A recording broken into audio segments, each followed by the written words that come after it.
if you're live and you came to my koala Lego show that we just did, you'll know why I am late and why I just spilt pickle juice or jalapeno juice all over my desk.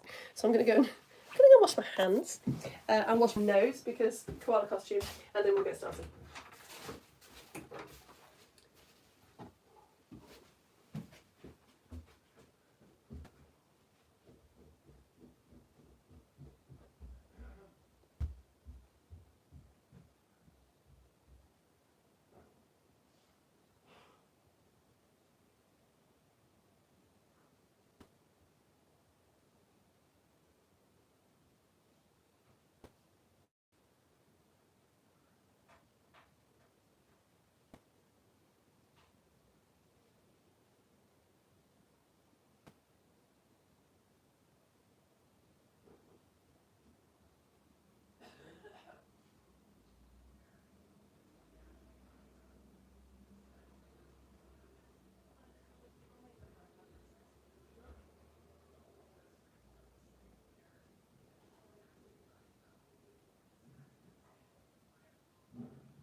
All right, I've got everything that I need. Whew.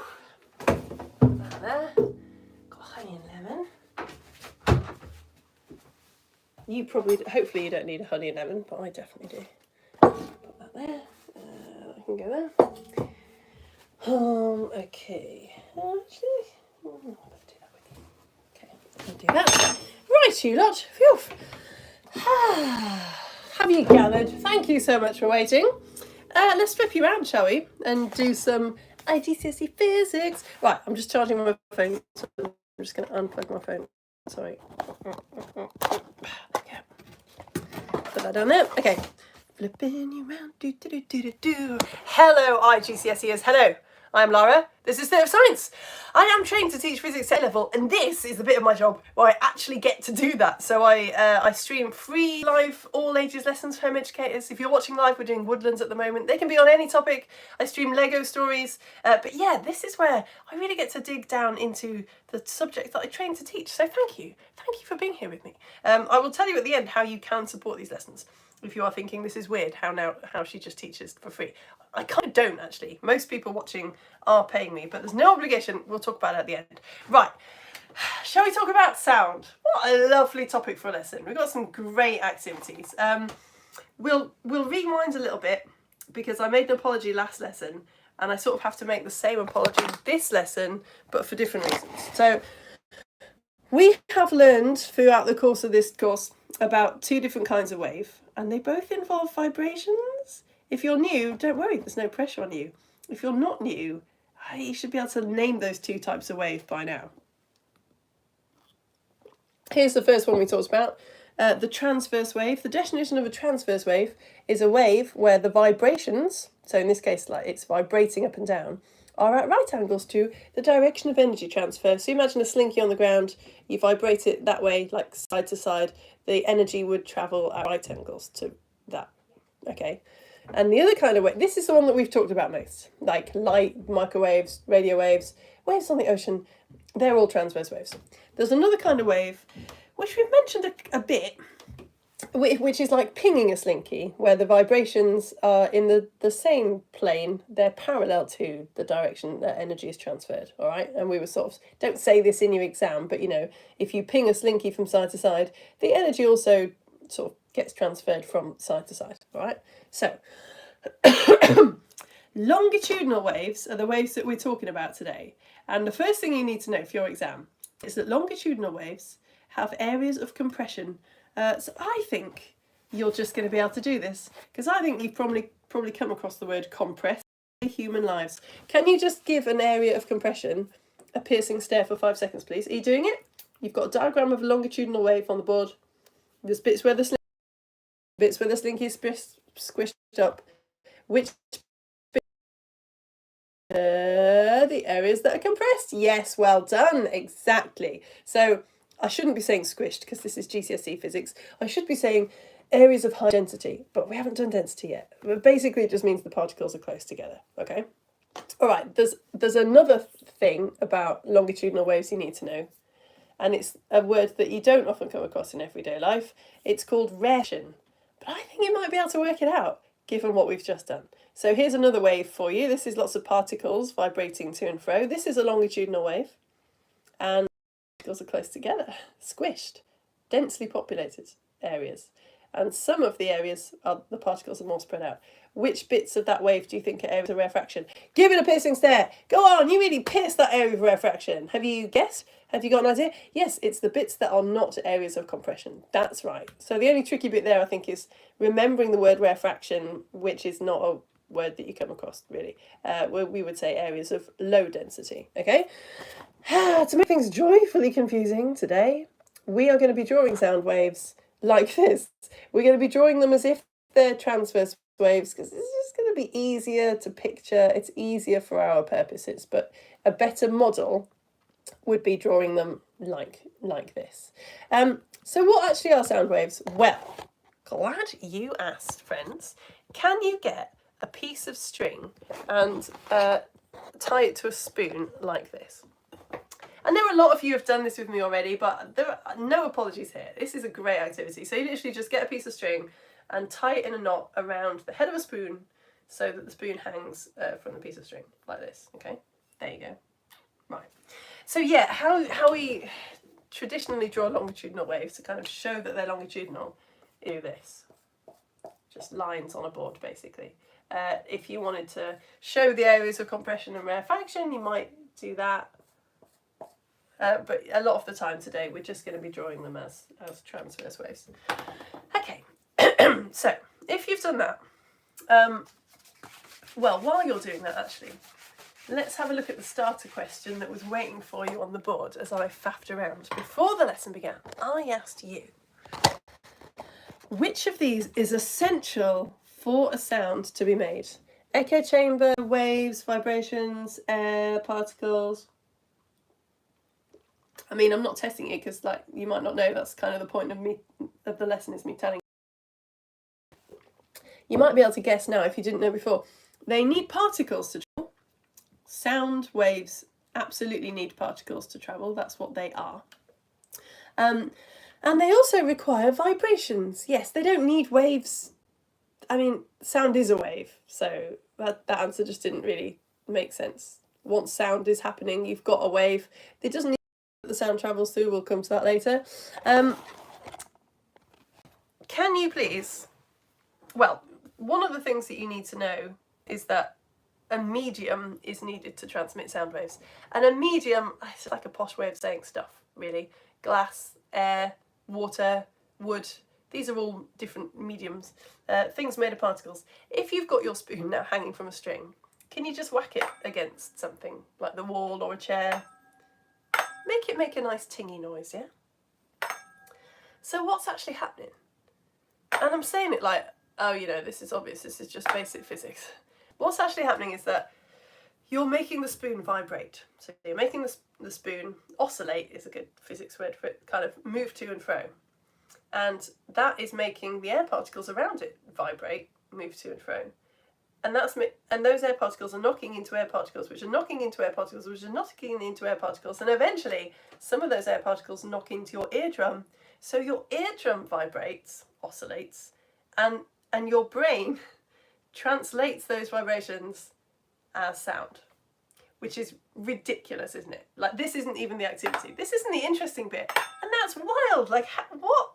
The human brain. Anyway, so that's why sound needs particles to travel, because sound waves sort of are particles. Sound is a pressure wave. So you could imagine the air particles behaving just how they looked in that diagram. Areas of compression and areas of rarefaction, where the particles are, the air particles are more dense or more spread out. And that's not just with air.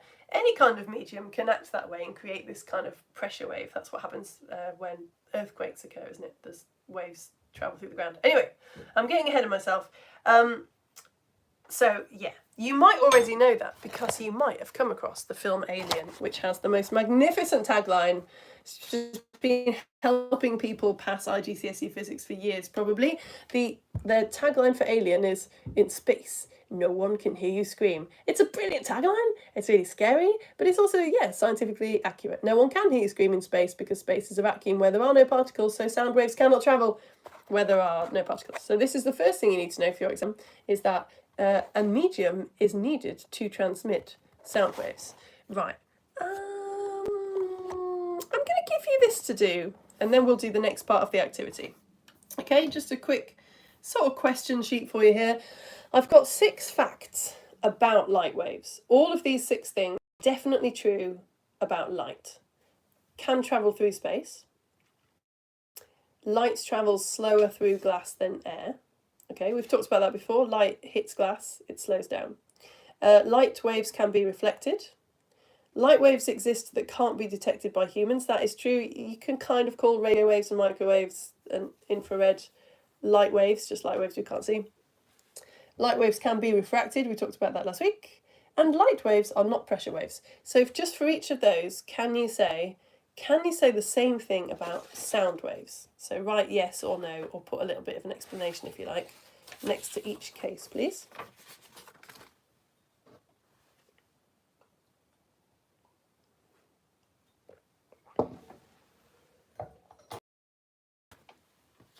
Some of them you should know from previous lessons, and some of them hopefully you just learned them from me. So I'm pausing there because I'm looking around for my jug of water and realising I've left it downstairs. Won't be long.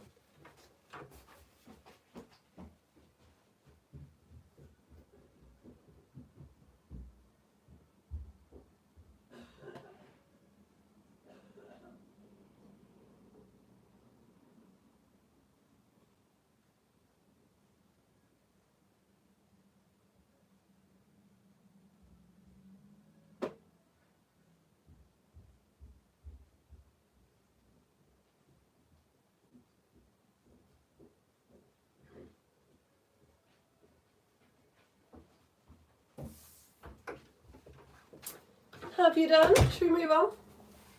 I want to get to this activity. This is going to segue us beautifully into the activity that we're doing. Okay, so light can travel through space. Obviously, that's how light gets from the sun to us. Sound can't travel through space because sound is a vacuum. Light, space is vacuum where there are no particles. We just said that. Hopefully, you got that. Light slows down when it hits glass. That is actually not true of sound. We'll go into that in a sec. Light can be reflected, and so can sound. I told you that very briefly because I started last week's lesson by holding up a piece of paper that I had in my hand not seconds ago. And that piece of paper said,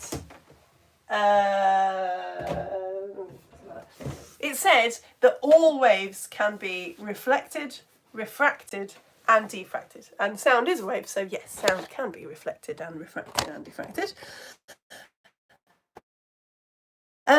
There are sound waves that exist that can't be detected by humans. We'll talk about ultrasound next week. Yes, sound is a wave, and all waves can be diffracted. Light is not a pressure wave, but sound waves are pressure waves. Right, let's concentrate on this bit, shall we? Because that's the bit that I thought you might be a bit confused about. Because we've talked a lot about how light slows down when it hits different medium, and I've sort of keep saying, oh, it's a bit like us, you know. Imagine that you were walking through some air and then you hit some water and then you hit some treacle. You can kind of imagine the kind of denser the material, the more you would slow down, and the same thing happens to light. But sound, it's not the same. So we'll actually look at this after the summer holidays. We will talk about this in more detail. It's a bit of a spoiler really, but I don't know if you know that the particles in a solid are very close together. The particles in a liquid they're still touching each other, but they're not quite as rigid. They're more loosey-goosey. And the particles in a gas aren't touching each other at all. So the particles, that's why you can do this through air, because particles of air are not bonded together. Right, can you get your spoon and your string? What you've got to do, be careful, because hearing is so delicate. Can you put the bits of string in your ears? And then whack the spoon against the wall again and see if you experience anything different to what you experienced the first time we did that. Okay, so we were just hitting against the wall, hearing quite a nice sound.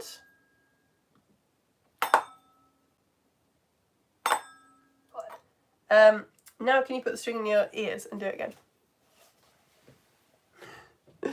It's not very good telly, because you can't hear what I'm hearing. Oh, it's so good! It's so good!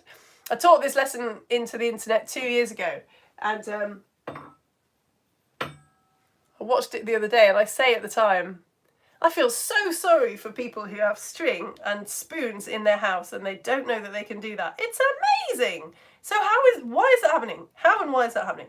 Well, it comes down to this. It's about how particles in solids and liquids and gases behave. I won't do it again. Hopefully you're doing it at home and enjoying it. Yeah, so light is like us. Light can travel easily. It can travel most easily through a vacuum where there aren't even any particles to slow it down. I suppose we can't do that because we won't be able to breathe. But we travel more easily through gases than we do through liquids, and we definitely don't travel very well through solids. But sound, what is sound? Sound is particles vibrating into each other, isn't it? Like dominoes. It's actually quite hard for sound waves to travel through air. I suppose I should say it's like hard for air to form sound waves because the particles have got sort of quite a long way to travel. It's not going to carry the sound as efficiently. It's easier for sound to travel through water because water particles are bonded to each other. But it's much easier for sound to travel through solids. So sound travels, I think, 10 times faster through wood than it does through air because the particles are right next to each other. They're all set up for bashing into each other, aren't they? I mean, you could, if you wanted to, I'm not going to, but if you put your ear onto like a wooden table now and then you knock the table, you'll find that the sound gets carried to your ear very easily. Now, you might be able to think of a scenario. You might be able to think of something that happens in real life and be thinking, Lara, my experience of the world is telling me that what you're saying is nonsense. You must be wrong. It can't be true. Can you think of what that is? It's like a sort of a fairly common scenario, I suppose. I'll draw this swimming pool for you. Drawing it, yeah? Visualising, helping your understanding. You might have noticed that if you're at a swimming pool and there's lots of noise all around you, I don't know, this person's singing. If you go under the water, you would think, well, what you've just told me is that sound travels more easily, sound travels faster through liquids. So you would think that the sound doesn't travel very well maybe through the air, but once it hits the water, it travels to me really easily and I can hear more clearly. And that's not what happens, is it? If you've ever dived down to the bottom of a swimming pool, or just suck your head under the water, do it if you're in the bath as well. All the noise above you suddenly gets all muffled. That's because the sound is having to travel across a boundary, and it doesn't like doing that. If you, next time you're at a swimming pool, or indeed in the bath, if you tap the side of the swimming pool while your head is in the air, and then you go down and duck your head under the swimming pool and you do the same thing, tapping the side in the water, you should find that you hear the sound much more clearly in the water. Do it in the bath. You don't have to go to the swimming pool, do you? But yeah, it's because sound does travel faster through solids and a bit faster through liquids. But yeah, it doesn't like crossing the boundary. Right, okay, moving on. Oh yeah, so some of this is just a memory game, right? There's something here that you just have to remember it. We're not going to bang on about it because you're just going to have to revise it like a couple of days before you do an IGCSE physics exam if you end up doing one. So you have to know that sound travels faster in solids than in liquids, and faster in liquids than in gases. So it travels most slowly through gases and fastest through solids. I don't think you should remember that. I think you should understand that. That should be something that even now, hopefully, has more or less made sense in your brain. That's not a memory game. But this one, that's just numbers, isn't it? The speed of sound in air is approximately 330 to 350 meters per second. If you're not working with that number all the time, I don't know how you're going to remember that. You're just going to have to remember it. Maybe you just love physics and you're reading so much about it. All right, let's quickly talk and then do a little about how changes in amplitude and frequency affect the loudness and the pitch of sound waves. Whew. Right, first, there's a lot of words in there, aren't there? First of all, I think we need to remind ourselves of what frequency and amplitude are. And you might not know what pitch is either. You have seen this question before. Do you know what the frequency of that wave is? Can you remember what frequency is measured in? I guess frequency is a word we use, isn't it, in everyday life? How frequent is something? Yeah, that makes sense. If I said to you, how frequently does your neighbour cut their grass? Or how frequently does... I'm trying to think of an example. How frequently do you blow your nose when it's the summertime? Frequency is how many waves pass a point per second. Okay, so you also have to know what a wavelength is. Oh, we've talked about this before, so I'm hoping that people who've been before remember. Basically, the wavelength of a wave, you can measure it from any point on the wave. You just trace the wave until you stop repeating yourself. So the easiest way probably is to say it's from peak to peak. So from there to there is one wavelength. From there to there is one wavelength. But from there to there is one wavelength as well.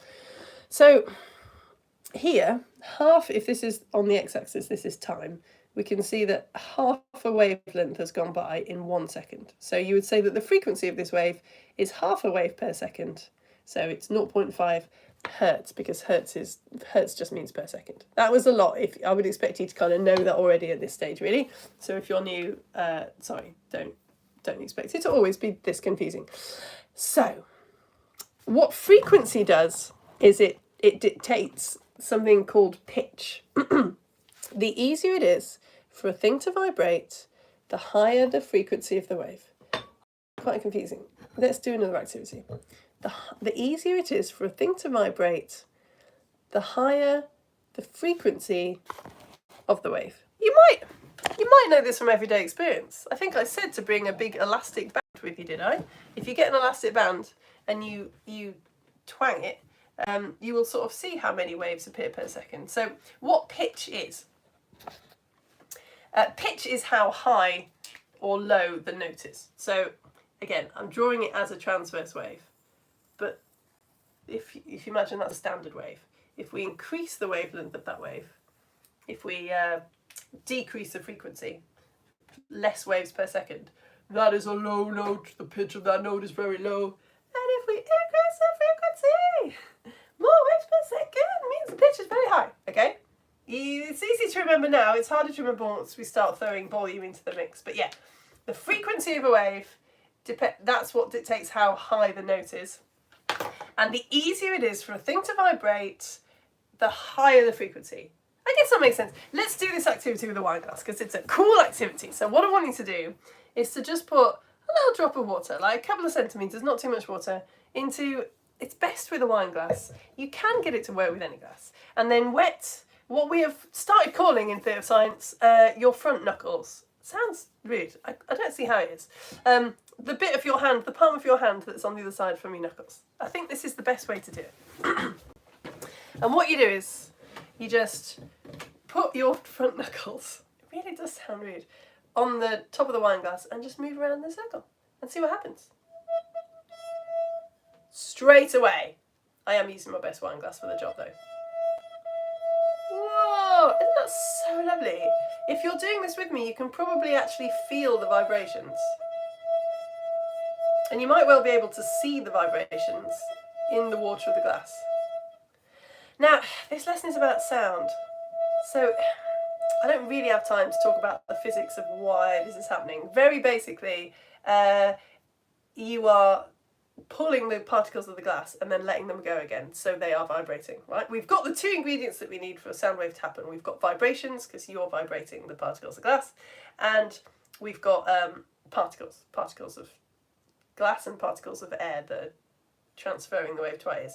And it's basically, if you know how, like, if you push a swing, you just instinctively push the swing to make it swing more. You don't push it in a way that makes it stop. You're doing that with the glass particles. You're pushing them so that they vibrate more.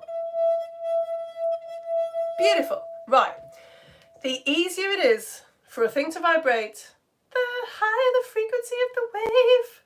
So, if we add some more water to this glass, are we going to hear a lower frequency wave? Are we going to hear a higher frequency wave? What do you think? Let's try. The easier it is for something to vibrate, the higher the pitch of the note, the higher the frequency. I should have made a note of what note was playing before, but hopefully we can remember. Okay, so I'm going to do the same activity again, but I've put more water in my glass. What do you think? Is it going to be a high note or a low note?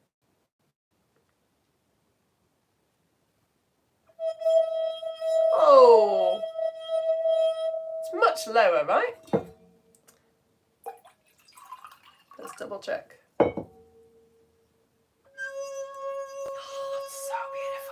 Wow, you can really clearly see the vibrations there.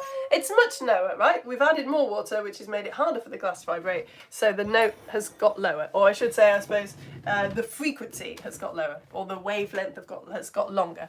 Okay, so another, very much for me, just a memory game before I give you a little quiz about that. You have to know for your exam that the frequency range for human hearing is 20 to 20,000 hertz. I should have said 20 hertz to 20,000 hertz, okay? You have to know the frequency range for human hearing. So humans can hear a sound wave which is travelling at 20 hertz, 20 times per second, 20 waves per second, if you like, passing a point. And we can hear waves where 20,000 waves are passing a point per second. We can't hear lower and we can't hear higher. This changes. If you're younger, you can probably hear a wider range of sounds. As you get older, well, you just start to fail, don't you? And you probably won't be able to hear quite as low or quite as high sounds. How are you going to remember this? I don't know. I've got a past GCSE question on it quite soon, which is designed to trick you. So let's see if it does. 20 hertz. You can hear. So 20 hertz you can hear, 21 hertz you can hear, 100 hertz you can hear, 500, 5,000. Once you get higher than 20,000 hertz, you can't hear that sound anymore. Okay? Great. Right, a very quick note on volume before I give you this quiz. Do you remember what the amplitude of a wave is? You remember they're going to test you on that. They're going to try and trick you. Everyone thinks the amplitude of a wave is from the top to the bottom, from the peak to the trough. It's not. It's how far the wave gets from the midpoint. So that is the amplitude of the wave. And the bigger it is, the louder the sound. Yeah? I mean, that makes sense, doesn't it? The taller wave, the louder it is. Let's see how you get on with this. So I'm going to make a sound, and what I've got is basically 4 pictures of sound waves. I'm going to make a sound and I want you to tell me here, A or is it B? Okay, so there's a picture of, here we've got a picture of, let's just call it a standard sound wave. It's two waves there. So let's say that's a frequency of 2 hertz. A is and B is 2 waves, but it's got a smaller amplitude. Okay, here's your first sound. That's your first sound. And here's your second sound. First sound, and the second sound. And the first sound. And here's the second sound. Everybody know the first sound. And the second sound. You worked out if it's A or B that I'm showing you there? First sound, second sound. Well, what's happened? The note has got lower, right? The second sound is lower. The pitch, like how high or low a note is decided by its frequency, and it's lower, so we're looking for fewer waves per second. So it's this one, right? If this is 2 waves per second here, this is only 1 wave per second, so it was A. All right, let's do the second one. You ready? So this is the first sound, and this is the second sound. Here's the first sound. Here's the second sound.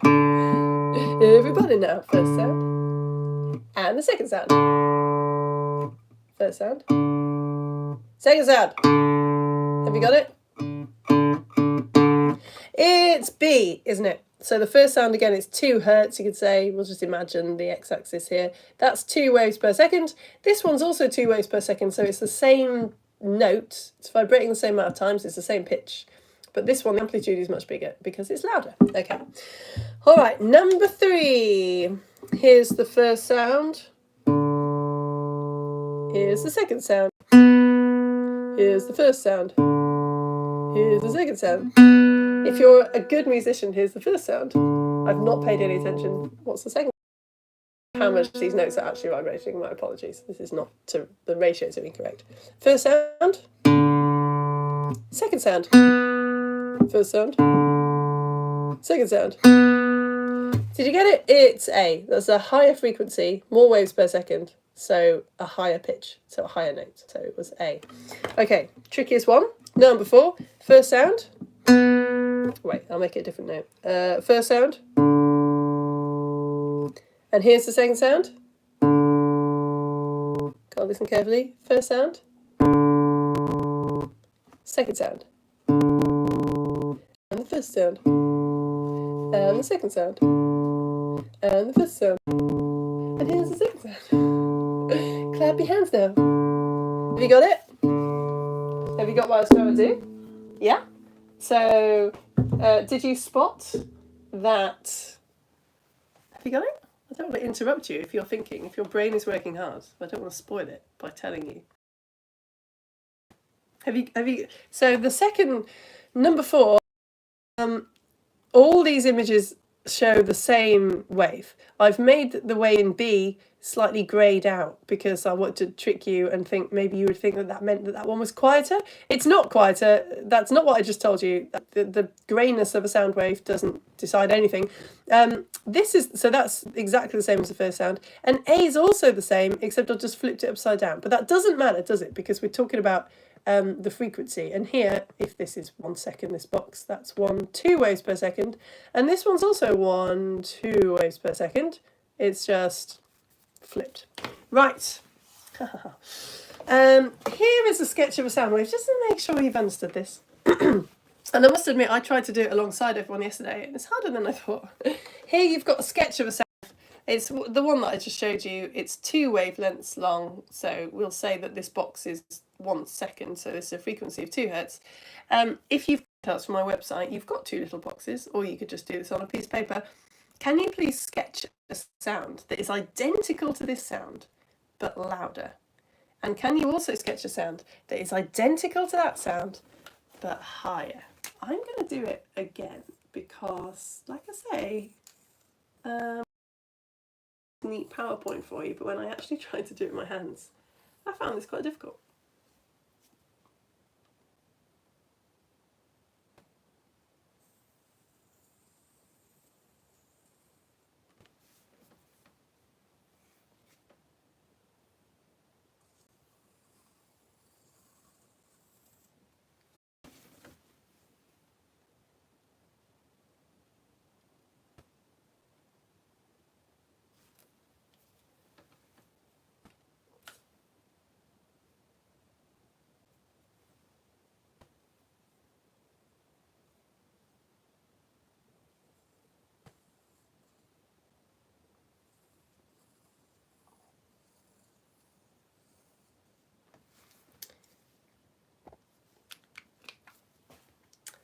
Have you done it? I have done it, but then of course I did it yesterday as well, so I've got a head start on you.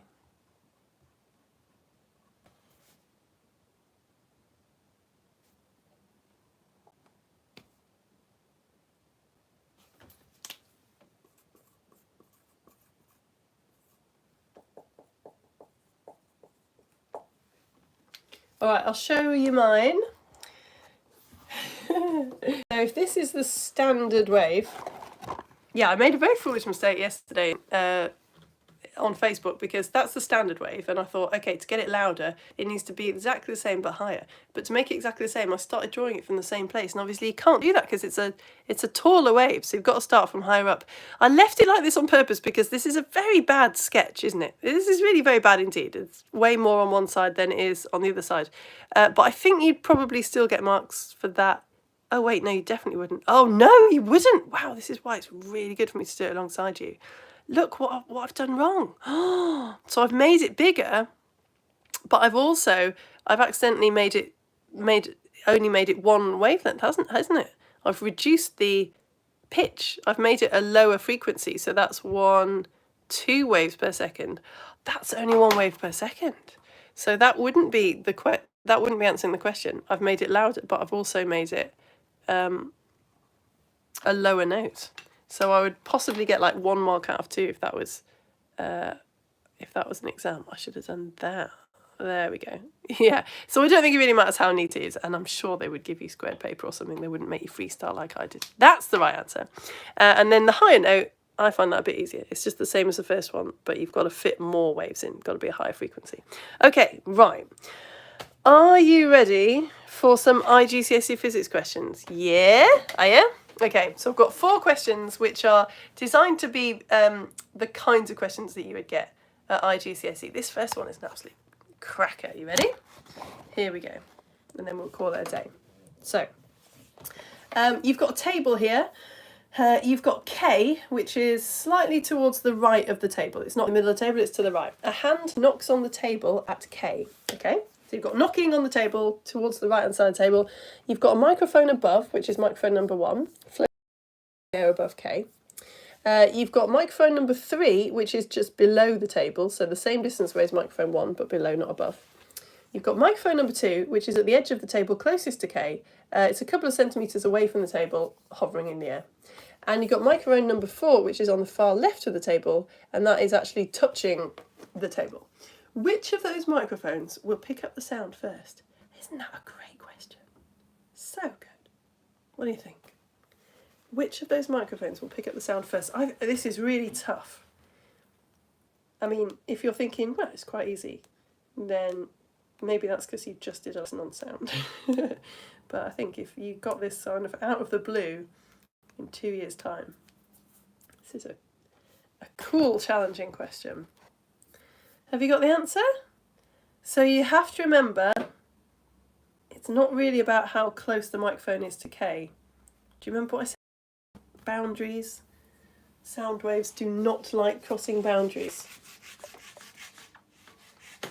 So microphone number 2 is closer to K, but the sound wave has got to travel from the wood and then across this gap. And sound doesn't like to do that. Sound waves travel 10 times faster through wood than they do through air. So it's microphone 4 that will pick it up. Just like your ear if you put your ear on the table. Oh, that's a great question, I think. Right, next one. You've got sound wave here. It starts off small and it gets bigger. But which sentence is correct? The sound is getting louder. The sound is getting higher. The sound is getting louder.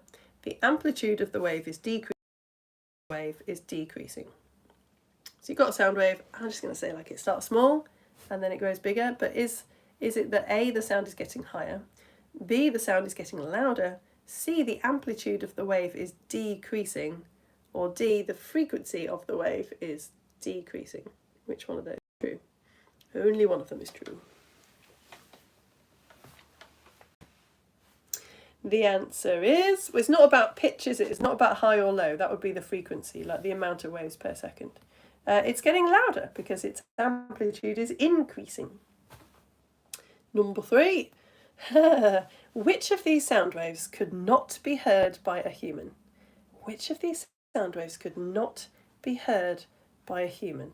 Is it A, a frequency of 2, little k means killer, okay, like a kilogram. So is it 2 kilohertz, 20 kilohertz, 200 hertz, or 200,000 hertz? Which one of those frequencies could not be heard by a human? Again, brilliant question. Which of the sound waves could not be heard by a human? Oh, what frequency can humans hear? Can you remember? So yeah, the little k means like 1,000, in the same way that you get 1 gram and a kilogram is 1,000 grams. A kilohertz is 1,000 hertz. So 2 kilohertz, 20 kilohertz, 200 hertz, and 200,000 hertz. Have you got it?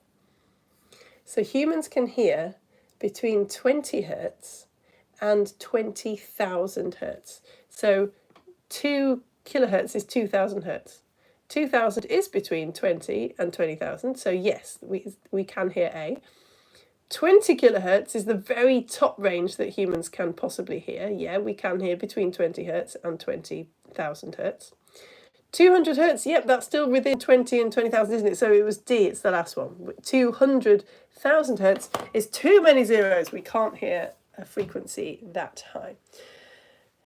Finally, this one's quite tough, actually. I think. You sort of think it'd be easy. How could they possibly make a question like this difficult? But I think they have. A person pulls on a slinky and produces a wave as shown. Could you please label an area of compression and an area of rarefaction? A person pulls on a slinky and produces this wave that you see here. There's some parts of the slinky are squished together and some are spread out, and they've sort of put lines across the slinky to split it up into bits.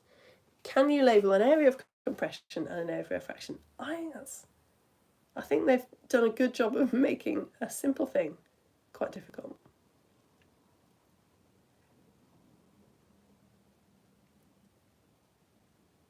Because you might have thought, well, like, oh, that's obviously an area of compression where it's close together, and areas of rarefaction are always next to areas of compression, and they've drawn these confusing lines, so you might have thought that wasn't... No, just trust your instincts. Compression is the bits of the slinky that are close together, so just circle the bits that are closest, and the areas of rarefaction are the bits where the slinky is furthest apart, to be safe. So, yeah, any of those bits, okay? The bits where the slinky is far apart. Oof! Right, you lot, that is the end of our IGCSE physics lesson about sound. Thank you so much for joining me. I really enjoy teaching IGCSE physics, and I really enjoy the fact that you come and like these videos and subscribe. I also like the fact that sometimes you comment. YouTube seems to have, it went through a phase of allowing people to comment on videos for children, but I keep setting them up that you can comment, and it keeps not allowing comments. So I think it's probably changed its mind again. But I always say that when I'm live on YouTube, there's no comments section, but I've always put a post up on Facebook saying that you can comment on that post, and I'll go to it and say hi at the end. So I'm going over to my Facebook page now. I can see some comments. I'm going over to my Facebook page to see if anyone has left me any comments. So if you're on Facebook, if you're not, good for you, frankly, but if you are on Facebook, then feel free to pop over right now and I will say hello. Hello, Jacob. Is that Bastian as well? Hello, Jacob and Bastian and Hannah, who is baking and doing this at the same time. Amazing. Oh, and there's Freya and Edmund. Edmund is looking forward to today's lesson. He's been watching YouTube videos of music played on a glass harp. Oh, yeah! Which is lots of wine glasses with different amounts of water in. Sounds really amazing. Yes! Big fan of the glass harp. Also, hello, Willow and Darcy and Jackson. All right. And there's Freya again.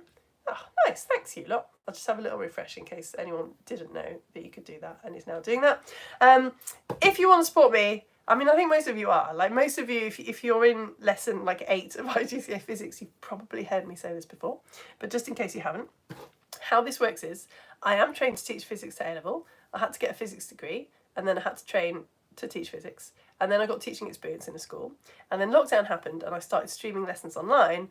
And the home educating community liked that. So I wanted to keep doing it, and you wanted me to keep doing it. So I set up a Coffee page. There's this website called Coffee where you can just send people money. And you are now sending me money, and it's amazing. It's so cool that I don't even have to like keep anything behind a paywall. So all of the printouts, my mantra for my business is I'm not going to hold anything back from you that would help you to pass an exam. So printouts help make the lesson more accessible, so they're all free. The lessons are free. It's all saved on my website. If you're watching, I'll catch up for free. But there are some nice things that I will send you if you sign up on Coffee, just to kind of, you know, like motivate you to sign up, because if you don't sign up, I don't get any money, and then I can't do this for a job. I send you some diffraction glasses. Yeah, you're IGCSE physicists, so we're going to call them diffraction glasses now. They make you see rainbows. They're amazing. They diffract white light. They make it spread out.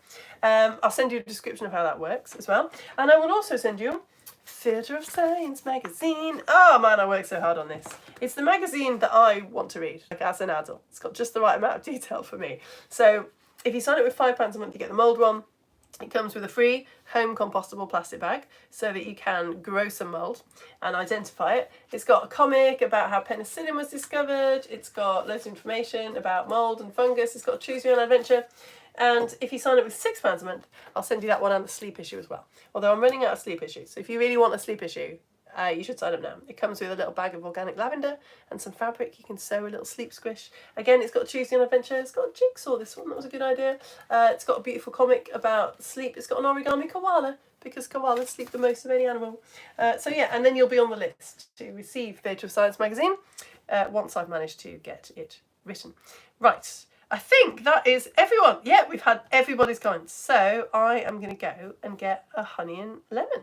I've said hello to everyone. Yeah, Bastian's here, maker of the paper that I've been showing everybody in today's paper making lesson. Thank you so much. Hannah, I hope that what you're baking works out extremely well. I might go do some baking myself. Yeah, just do some not looking at a screen for a bit. And I will see you all next week. We've only got, is it 4 lessons left, I think? 4 lessons left until the summer holidays. And 4 lessons left on sound. And then that'll wrap up our first year of study.